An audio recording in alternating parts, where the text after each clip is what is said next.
Hello বন্ধুরা, তোমরা কেমন আছো? আশা করি সবাই ভালো আছো। আমিও খুব ভালো আছি।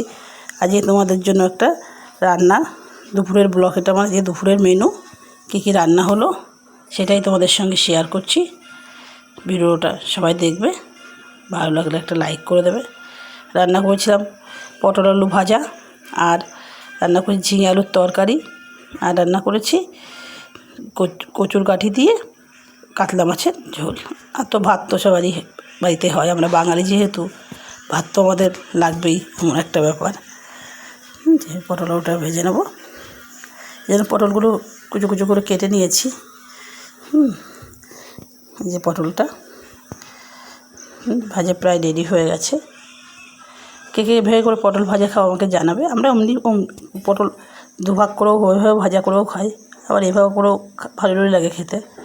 ঠিক আছে, এই যে ভাজাটা পুরো রেডি হয়ে গেছে। একটু কালো জিরে ফোড়ন দিয়েছিলাম। আর এই যে কালকে যে বদ্দি বাড়ি থেকে ঝিঙেটা এনেছিলাম না, তারপরে তো আগে ঝিঙের ভিডিওটা দিয়েছিলাম, সেই ঝিঙেটা দিয়ে মাঠের থেকে তুলে এনেছিলাম ঝিঙেটা। ঠিক আছে, দেখবেন ঝিঙে খেতে ভিডিওটাও দিয়েছি। তাই আমার বদ্দি বাড়ি ওখানে প্রচুর চাষের জমি আছে। যে ঝিঙে আলু দিয়ে নিরামিষি তরকারিটা, এই ঝিঙে আলু। আর এদিকে ভাতও হচ্ছে। যে ভাত, আমরা তো বাঙালি, একটু ভাত না হলে চলে না। যে ঝিঙে আলুর তরকারিটা প্রায় হয়ে গেছে। এদিকে আর ভাতটাও রেডি। আজকে দুপুরবেলা কেউ বাড়িতেই ছিল না, মনে হয় স্কুলে গেছিলো, গুরু কাজে গেছে, কেউ বাইরে, আমি একাই ছিলাম, রান্না বান্না করছি। এই যে এবার মাছটা করবো। কড়াইতে একটু তেল দিয়ে দিলাম। আচ্ছা বন্ধুরা, আপনারা কে কোথা থেকে আমার ভিডিওটা দেখছেন একটু জানাবেন। আমি তো একদম নতুনই ভিডিও করছি, সেইভাবে করে হয়তো ঠিকঠাক করে করতে পারি না, হয়তো ঠিকঠাক করে বলতেও পারছি না। এই যে পুরো ভাতটাও রেডি হয়ে গেছে।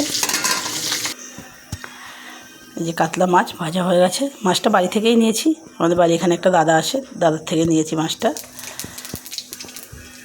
মাছ মানে ভালোই মাছ আনে, কাতলা মাছ, রুই মাছ, ভ্যারাইটিস রকমের মাছ আনে, আমাদের এখানেই আসে। এই যে কচুর গাঁঠি, এই মাছের ঝোলটা প্রায় রেডি হয়ে গেছে। এই যে কাতলা মাছ দিয়ে গাঁঠি কচু দিয়ে তরকারি। কে কে কাতলা মাছ দিয়ে গাঁঠি কচুর তরকারি খেয়েছেন আমাকে জানাবেন। তবে ভিডিওটা এখানেই শেষ করছি। ভালো লাগলে একটা লাইক করে দেবেন, শেয়ার করবেন, পাশে থাকবেন।